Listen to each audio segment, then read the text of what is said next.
Jessica Martinez had always been a light sleeper, but motherhood had turned her into something else entirely. Every breath, every rustle, every tiny sound from her 3-month-old daughter Sophia's room would send her heart racing and her feet moving toward the nursery before she was even fully awake. That's why, when she first heard the voice coming through the baby monitor at 2:47 a.m. on a cold October night, she thought her exhausted mind was playing tricks on her. The voice was singing a lullaby in Spanish, soft and melodic, with words Jessica hadn't heard in over 2 years. Dormit mi nina, dormit mi sol. The accent was unmistakable, carrying the gentle roll of vowels that belonged to someone who had learned English as a second language but never quite lost the music of her native tongue. It was her grandmother's voice, clear as if Abuela Elena were sitting right there in the nursery, but that was impossible. Elena Martinez had died of pneumonia 2 winters ago, long before Sophia was even conceived. Jessica sat up in bed, her heart hammering against her ribs. The digital clock cast its harsh blue light across the room where her husband Marcus lay sleeping, his breathing deep and undisturbed. She reached for the baby monitor on her nightstand, turning up the volume with trembling fingers. The singing continued, note for note exactly as her grandmother used to sing when Jessica was a child, fighting sleep in the same small house where 4 generations of Martinez women had been raised. Through the crackling speaker, she could hear Sophia's fussing gradually quiet down. The baby had been colicky for weeks, crying for hours each night despite Jessica's desperate attempts to soothe her. Nothing worked, not rocking, not feeding, not the white noise machine they'd bought on the recommendation of 3 different pediatricians. But now, as the impossible voice filled the nursery, Sophia's cries faded to whimpers, then to the soft, even breathing of peaceful sleep. Jessica pressed her hand to her mouth, tears streaming down her face. The lullaby was Senora Santa Ana, the same song Abuela Elena had sung to her when nightmares kept her awake, when scraped knees needed healing, when the world felt too big and scary for a little girl to understand. Her grandmother had sung it with the same gentle vibrato, the same way of stretching out the word Nina like it was made of honey. She crept to the nursery, her bare feet silent on the hardwood floor. The room was bathed in the soft glow of the nightlight, casting familiar shadows across the walls decorated with the hand-painted flowers that Marcus had spent weeks perfecting. Sophia lay in her crib, tiny fists relaxed at her sides, her face peaceful in a way Jessica hadn't seen since bringing her home from the hospital. The baby monitor sat on the dresser, its green light blinking steadily, but the singing had stopped. Jessica stood there for a long time, watching her daughter sleep and trying to make sense of what she had heard. Grief could do strange things to a person's mind, she knew that. The loss of her grandmother had left a hole in her heart that felt especially raw now that she was navigating motherhood without Elena's guidance. Perhaps her exhausted brain was simply giving her what she needed to hear. But the next night, it happened again. Same time, same lullaby, same impossible voice. This time, Jessica was ready. She grabbed her phone and hit record, her hands shaking as she held it up to the monitor's speaker. The singing was clearer now, as if the signal were getting stronger. After the lullaby ended and Sophia settled into sleep, the voice spoke in the gentle, loving tone that had been the soundtrack of Jessica's childhood. Mi pequeña Sofia, you are so beautiful. Your mama needs to rest now. Don't worry so much, Mija. Babies cry, but they also learn to be peaceful. You are learning, aren't you, Corazon? Jessica nearly dropped the phone. Her grandmother was talking to Sophia, giving the kind of gentle parenting advice she had always offered, speaking as if she could see the baby, as if she knew her. But Elena had never met Sophia, had never even known Jessica was trying to get pregnant. The timing made it impossible. Elena had passed away in January of 2021, and Sophia wasn't born until August of 2023. When Marcus woke up the next morning, Jessica showed him the recording with trembling hands. He listened intently, his brow furrowed in concentration, but after a few moments he shook his head. Jess, I don't hear anything. Just static and maybe some radio interference. No, listen closer. Turn it up. She replayed the section where the voice spoke directly to Sophia, but Marcus's expression remained unchanged. Baby, I think you're hearing what you want to hear. You've been under so much stress with Sophia's crying, and you miss your grandmother. Sometimes our minds. I know what I heard, Marcus. That was Abuela Elena's voice. I would know it anywhere. Marcus pulled her into his arms, and she could feel his worry in the way he held her just a little too tightly. Maybe you should call Dr. Patterson.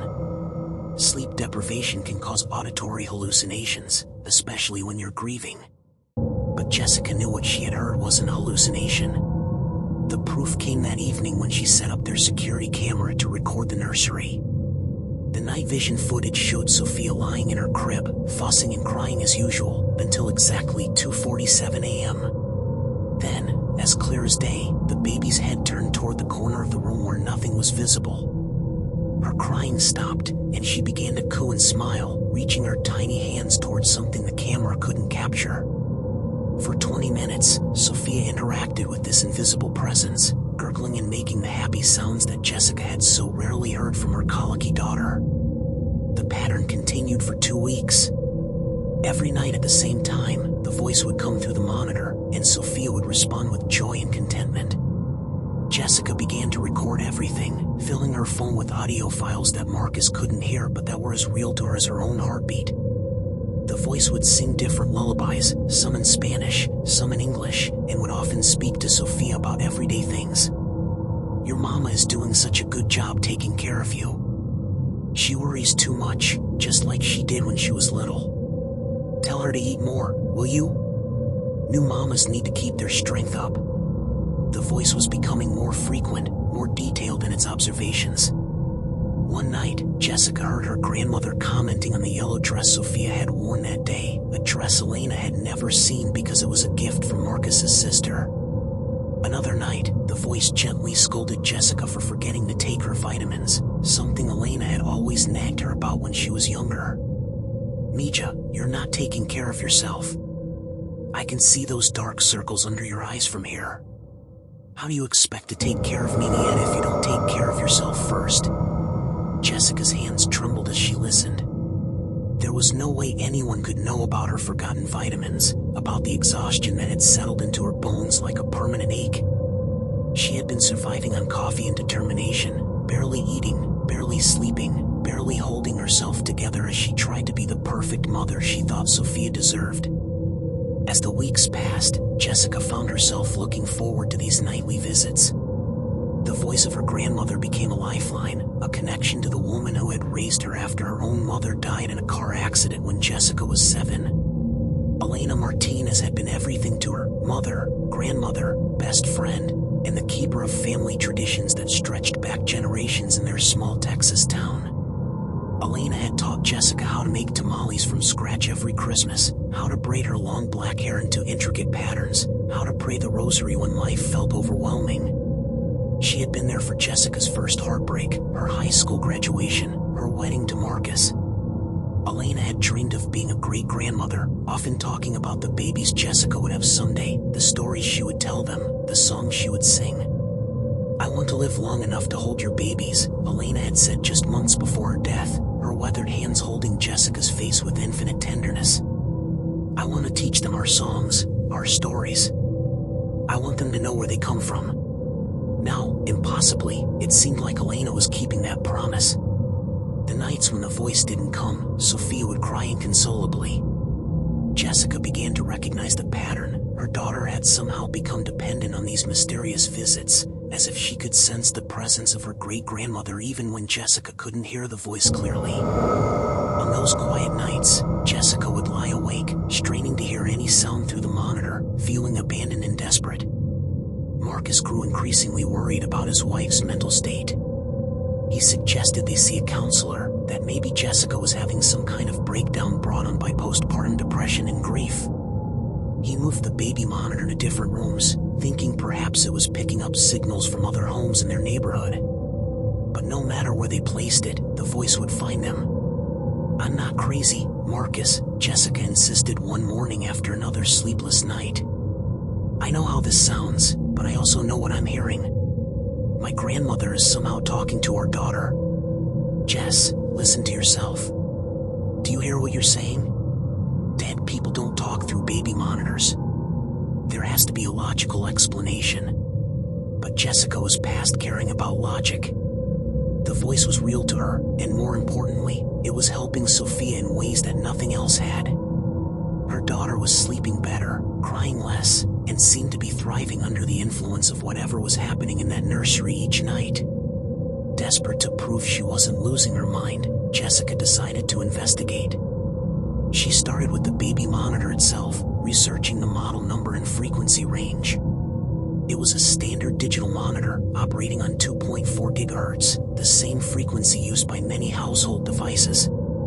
She learned that sometimes monitors could pick up stray signals, conversations from cordless phones, transmissions from other baby monitors, even radio broadcasts from nearby sources.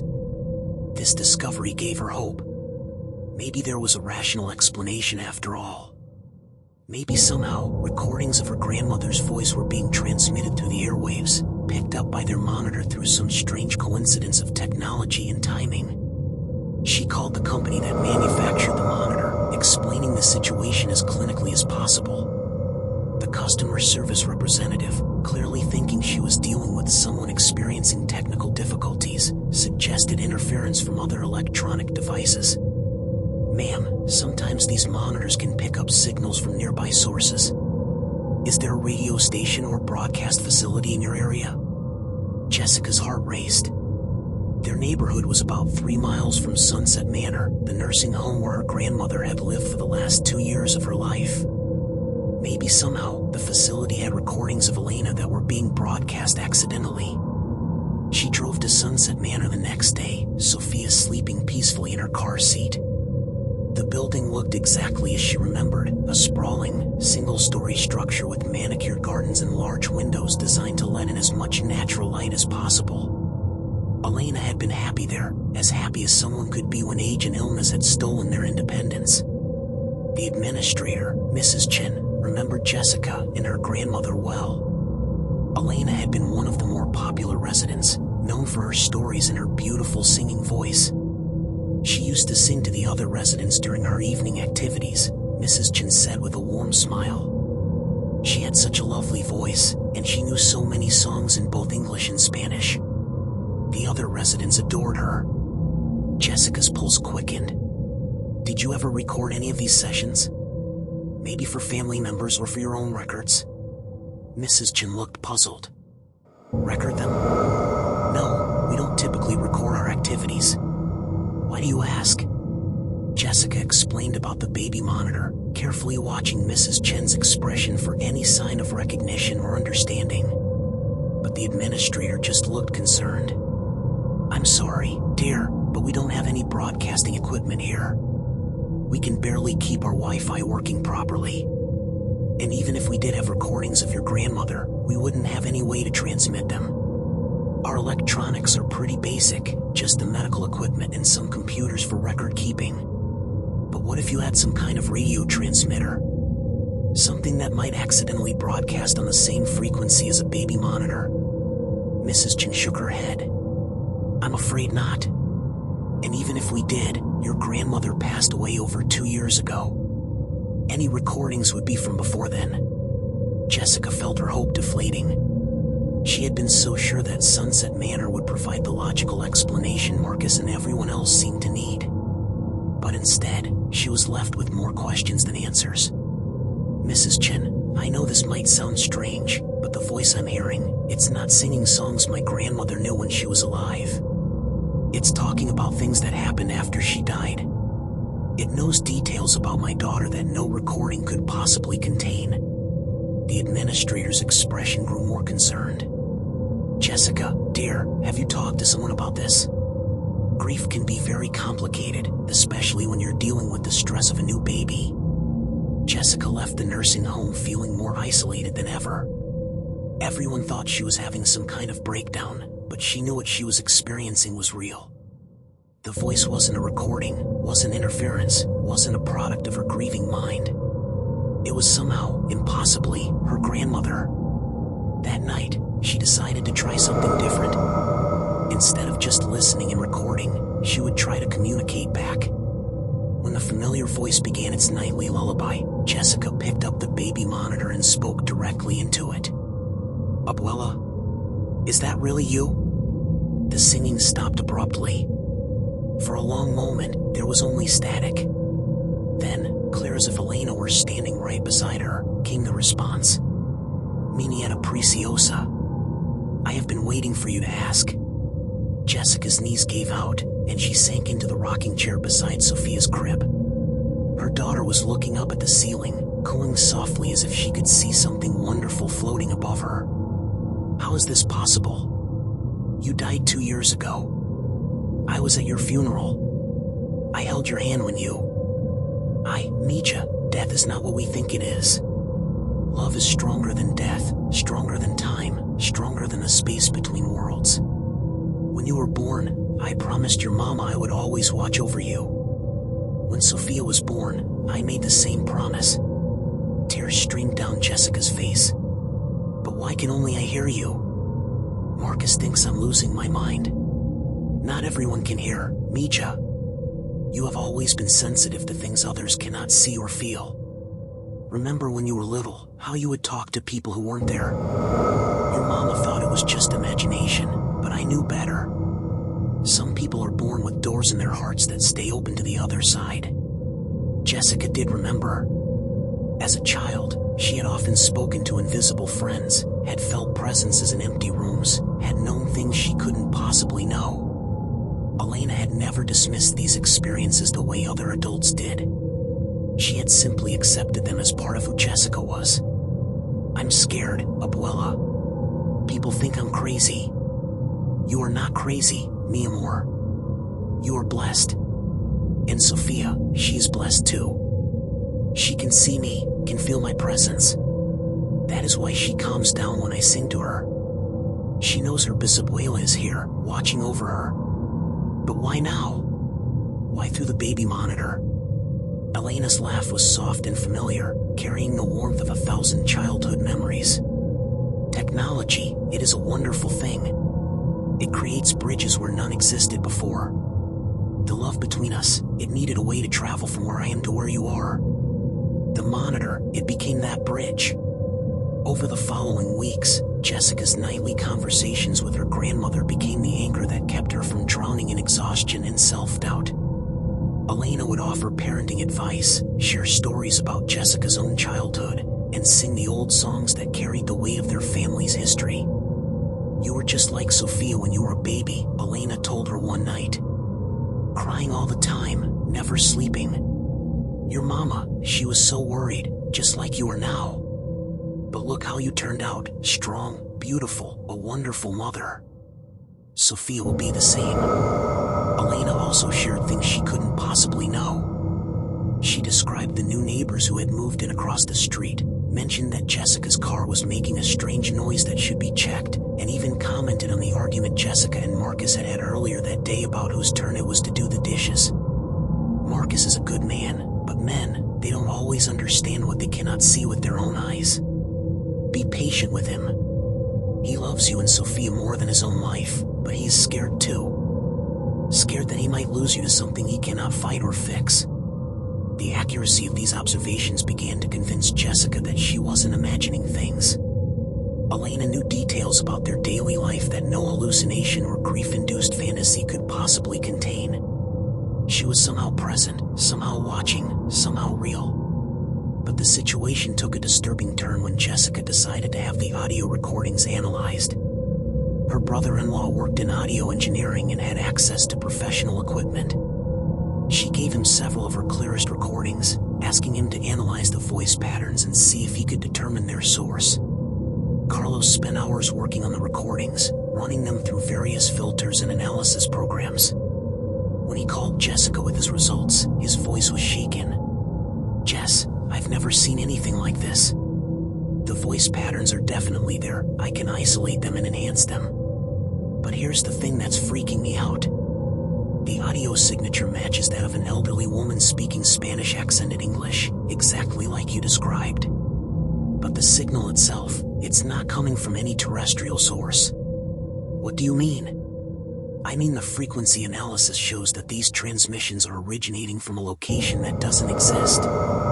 It's like the signal is coming from somewhere between radio stations, in a dead zone where nothing should be broadcasting.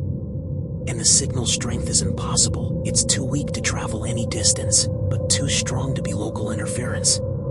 Carlos sent her the detailed analysis, filled with graphs and technical terms she didn't understand. But one thing was clear, the recordings were genuine, not the product of her imagination or some kind of auditory hallucination. The voice was really there, captured in digital format, existing in the physical world even if its source defied explanation. Armed with this evidence, Jessica tried once more to convince Marcus of what was happening. She showed him Carlos's analysis, played the enhanced recordings, and described the specific details that Elena had mentioned, details that proved the voice knew things about their current life. Marcus listened carefully, his face growing more troubled with each piece of evidence. Finally, he set down the papers and looked at his wife with a mixture of love and deep concern. Jess, even if these recordings are real, even if there's some kind of unexplained phenomenon happening, we need to think about what this means for our family. You're becoming obsessed with these voices. You're staying up all night, you're not eating properly, and you're starting to make decisions based on what a voice in a baby monitor tells you. It was true. Jessica had begun to structure her entire life around the nightly visits. She would rush through dinner to be ready for Elena's arrival, would consult the voice about everything from Sophia's feeding schedule to what clothes to put her in. The conversations with her grandmother had become more important to her than conversations with her living family. What if this isn't healthy, Jess? What if holding on to your grandmother like this is preventing you from moving forward, from healing from her death? But Jessica couldn't imagine life without these nightly connections. Elena's presence had filled a void she hadn't even realized was consuming her. The isolation of new motherhood, the fear of making mistakes, the overwhelming responsibility of caring for another human being, all of it felt manageable when she knew her grandmother was watching over them. She's helping us, Marcus. Sophia is doing so much better since this started. She's sleeping through the night, she's gaining weight properly, she's happier. How can that be wrong? But what happens when it stops? What happens if the voice goes away and you've become completely dependent on it? What happens to Sophia if she grows up thinking her great-grandmother is literally present in her room every night? These questions haunted Jessica, but she pushed them aside. She couldn't bear the thought of losing Elena again, of returning to the silent, lonely nights when she felt like she was failing as a mother.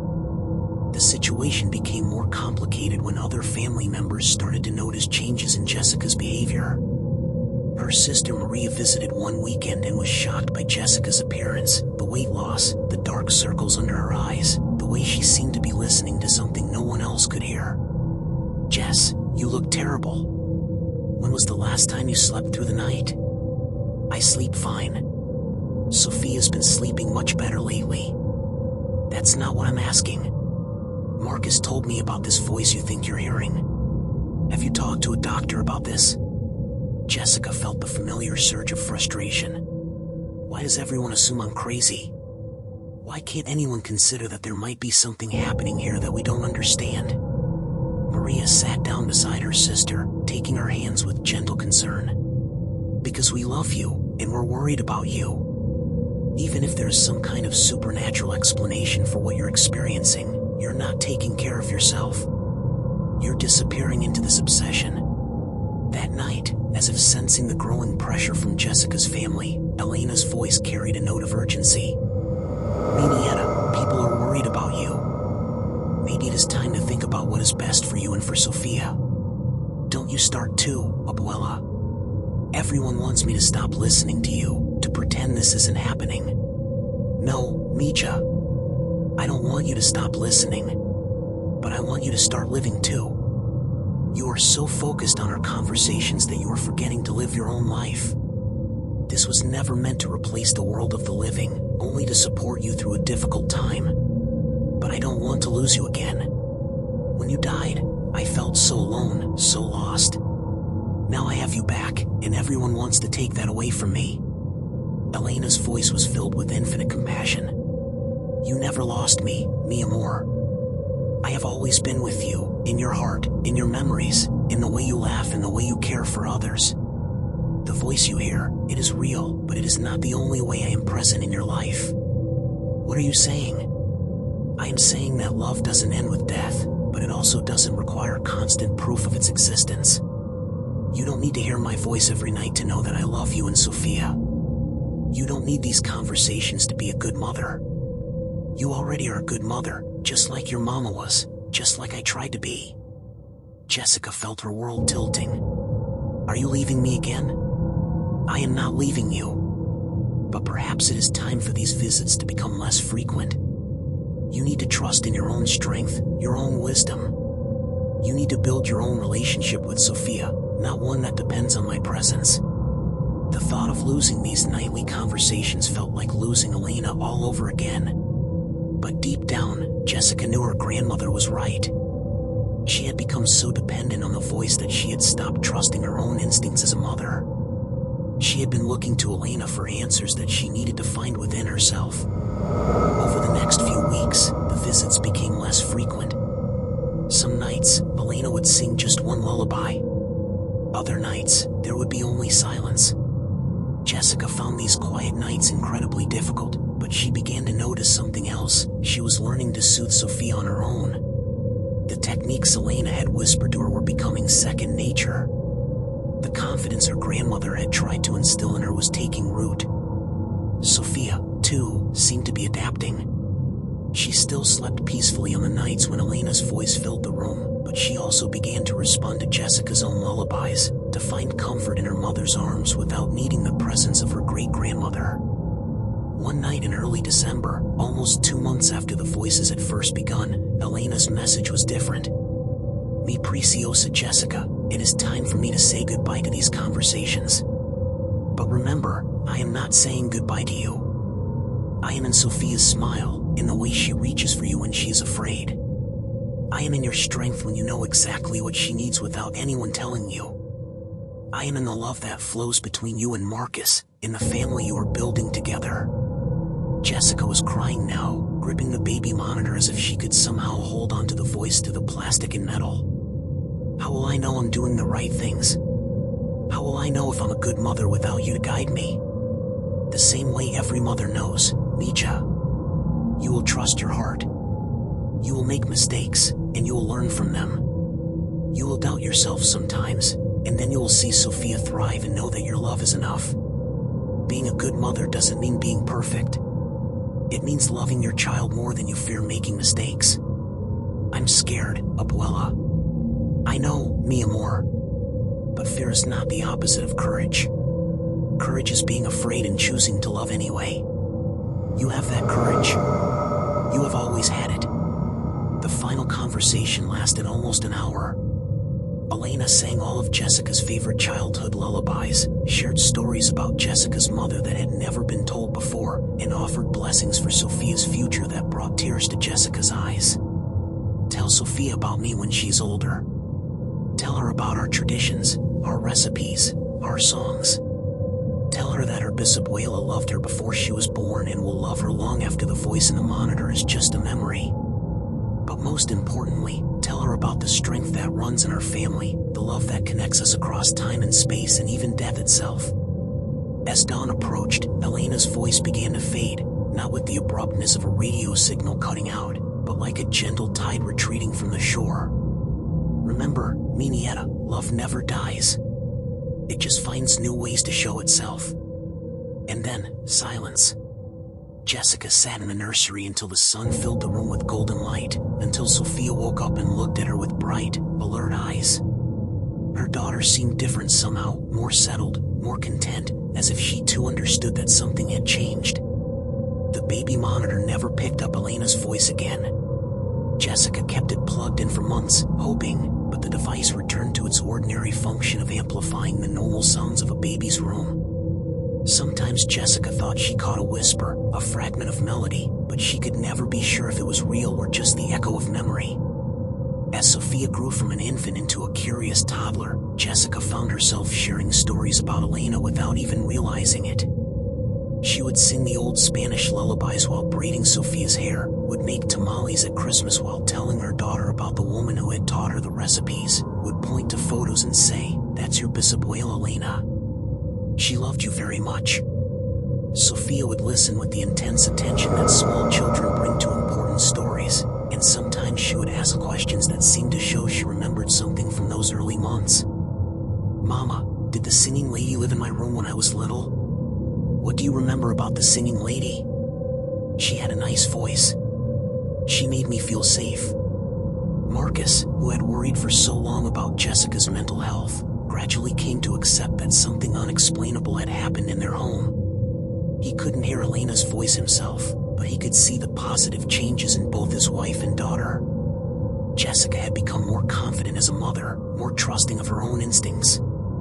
Sophia had grown into a happy, secure child who seemed to carry an inexplicable sense of being deeply loved. "I don't understand what happened," Marcus told Jessica one evening as they watched Sophia playing with blocks on the living room floor. "But I can see that it was good for both of you. Maybe that's all that matters." Years later, when Sophia was old enough to understand more complex ideas about life and death, Jessica told her the full story of her great-grandmother's visits. Sophia listened with the same serious attention she had always brought to stories about Elena, and when Jessica finished, she said something that took her mother's breath away. "I remember her, Mama. Not her face, but her feeling. She felt like being wrapped in the softest blanket in the whole world." Jessica realized that Elena had been right about love finding new ways to show itself. The voice in the baby monitor had been just one manifestation of a connection that transcended death, that lived on in stories and songs and the way one generation passed its love to the next.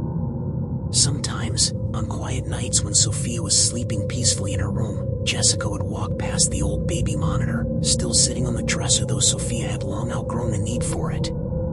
She would pause and listen, not for Elena's voice, but for the deeper silence that contained all the love her grandmother had tried to communicate during those mysterious months. The device remained silent, but Jessica no longer needed it to speak. She carried Elena's voice within her now, in the confidence with which she raised her daughter, in the traditions she passed on, in the unshakable knowledge that love truly is stronger than death. The scientific explanation for the voices was never found. Carlos had been right about the impossible nature of the transmissions. They seemed to originate from nowhere and everywhere at once, defying every law of physics and radio transmission that should have governed such phenomena. But for Jessica, the lack of scientific explanation had become irrelevant. She had experienced something that changed her understanding of what was possible, of how love could transcend the boundaries that seemed so absolute. Elena Martinez had kept her promise. She had lived long enough to help raise Jessica's baby, not in the way anyone could have predicted, but in the way that mattered most. She had been there when her great-granddaughter needed her, when her granddaughter was struggling to find her footing as a new mother, when a family needed the reassurance that love endures beyond the grave.